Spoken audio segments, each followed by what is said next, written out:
Bumweltang Senate Impeachment Court matapos silang kastiguhin ng prosekusyon gate ng Senado, hindi sila nagpapatagal sa impeachment trial ni VP Sara. Nangunguna sa balita si News 5 Senate Correspondent Mean Los Baños. Mean, anong sabi ng tagapagsalita ng Senate Impeachment Court? Yes, Jiggy, magandang hapon sa iyo. Paliwanag nga ni Impeachment Court spokesperson Attorney Reginald Tunggol, hindi naman ang Impeachment Court ang kalaban ng prosekusyon, kundi ang depensa o yung kampo ng pina-impeach nila na si Vice President Sara Duterte. Kaya ang suhestyon ni Attorney Tunggol, imbis daw na ang batikusin na yung Impeachment Court, ilaan na lamang daw ng prosekusyon ng kanilang lakas sa paghahanda para sa mismong impeachment trial. Pangalawa ay yung pagsusumiti ng mga dokumento at compliance na hinihingi sa kanila ng impeachment court. Sa ngayon kasi, ang kabilang sa mga hinihingi o hinihintay ng impeachment court mula sa prosekusyon ay yung attestation. Patunay na wala silang nilabag doon sa verified impeachment complaint na inihain nila sa Senado. At pangalawa, kailangan nilang mag-refile ng notice of appearance para sa mga prosecutors. At hanggang ngayon, wala pa yung mga yan. Kaya ang tanong ni Attorney Tunggol, sino daw ba ang nagpapatagal sa proseso? Ito ang bahagi ng pahayag ni Attorney Tunggol. Pakinggan natin, Jiggy. It seems na hindi po yung impeachment court yung unprepared. Ano po ba ang motibo para i-criticize po ang impeachment court? Dapat po yung energy po nila na pag-criticize sa korte ay ginugugol nga po nila doon sa kanilang kalaban dahil hindi po nila kalaban ng korte. Ang kalaban po nila ay yung kabilang party, yung defense po.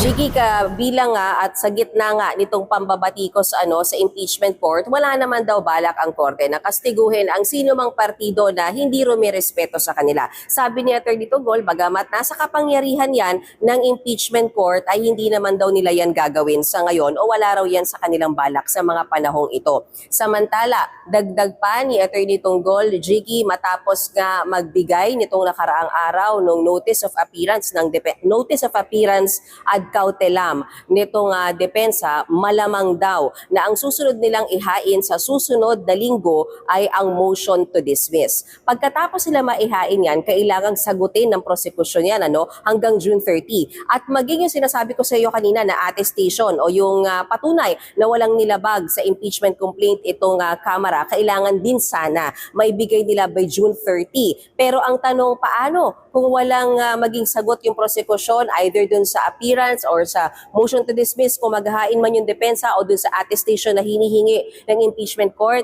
nandiyan yung option ng pagpapakontempt ayon kay Atty. Tunggol. Gayunman, malabo daw na gawin ito ng impeachment court. Muli, Jiggy, narito ang bahagi ng pahayag ni Atty. Tunggol. Possibility po yun, yung contempt, at dahil nandiyan po yan sa rules ng Senado as an impeachment court, pero if ever it will be used, I don't think the impeachment court will use it at the first instance. Mag-comply na lamang po tayo para wala ng any other legal issues na isa-settle preliminarily ang impeachment court.